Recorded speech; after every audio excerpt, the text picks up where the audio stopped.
Are we ready? We're good to go? Okay. Hey, I'm Chef John, and we're talking about food.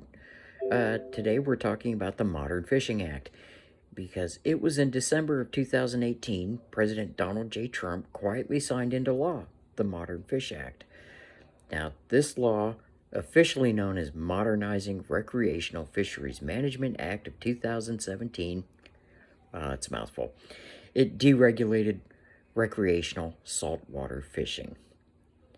Now, we're going to talk for a minute, in just a minute here, about why this is important, but, surprisingly, this got no media coverage whatsoever.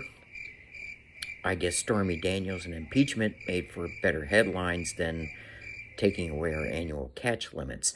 Well, let's talk about why this is important and exactly what's going on here. We have to kind of go back a few years to the 1950s and 60s. You see, back then, international waters began just 12 miles off the American coastline. Fleets from all over the world were fishing there. Not only did this hurt our commercial fisheries, but overfishing. Some species began to decline because of overfishing. Now, you hear that term a lot now, but it was around back in the 50s and 60s. Overfishing has been a concern for many years now. Now, Congress, of course, jumped up and acted like Congress, and they passed the first version of what is today known as the Magnuson-Stevens Fishery Conservation and Management Act. Yeah, say that 5 times fast. But what this did, this law effectively extended U.S. jurisdiction 200 miles, and it established standards for managing the national fisheries. This really didn't amount to a whole lot. Did not amount to a whole lot. So in 1996 and again in 2007, Congress again got together and did what Congress does, and they added some amendments onto this bill.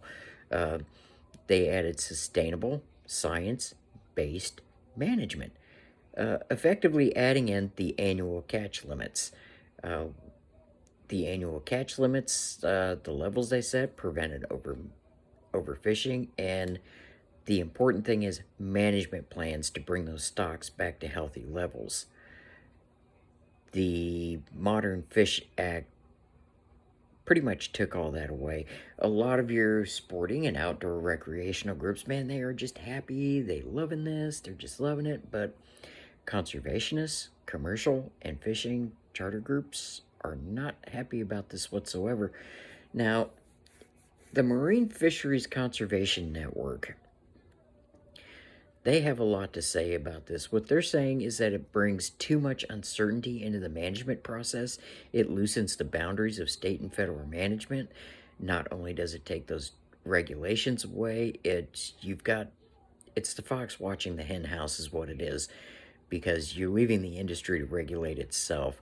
And when you do that, let's face it, politics and profits will always override scientific fact when you're making management decisions. Now, NOAA, the National Oceanic and Atmospheric Administration, tracks 474 different fish stocks, and they report to Congress.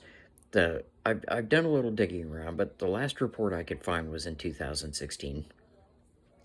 If there's something sooner or later than that, I don't know. I haven't been able to find it. It states that 30 stocks are overfished, but 444 are not.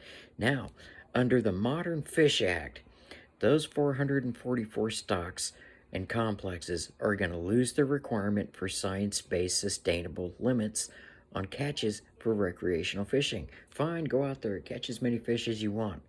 Don't worry if the species declines or goes away, because somebody's going to make a buck off of it, right? Now, what is the overall impact of this is on a global level, because fish don't know geographic boundaries. They're just kind of all over the place out there.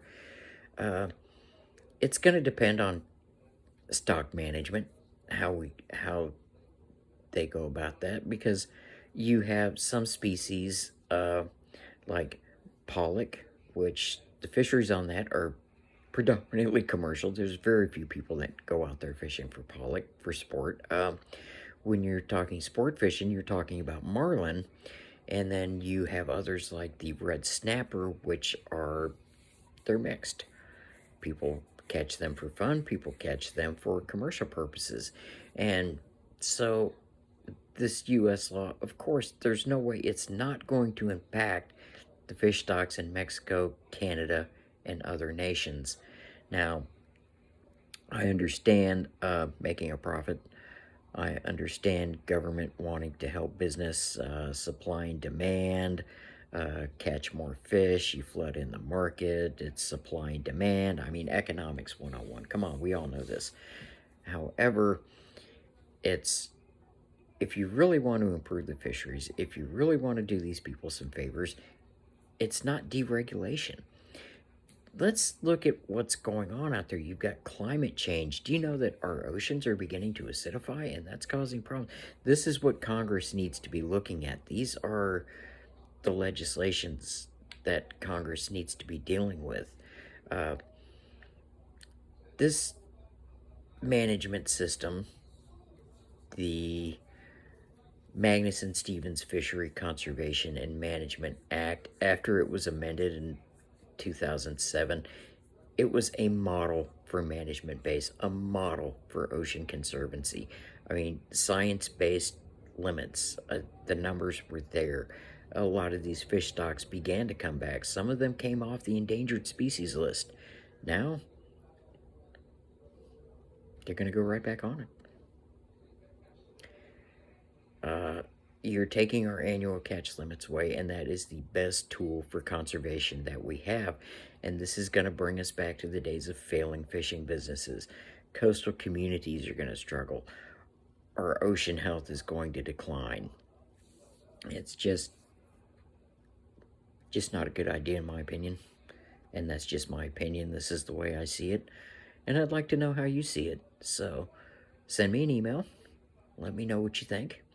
Visit my website, chefjohn.com, and leave a comment on there. Any of these videos that I produce can also be found on my weekly podcast, and transcripts are found on my blog on my website each week. So go in and take a look, see what's going on. Find my podcast, Chef John and All Things Food, and go ahead and take a listen. Subscribe if you like. I'd love to hear from you.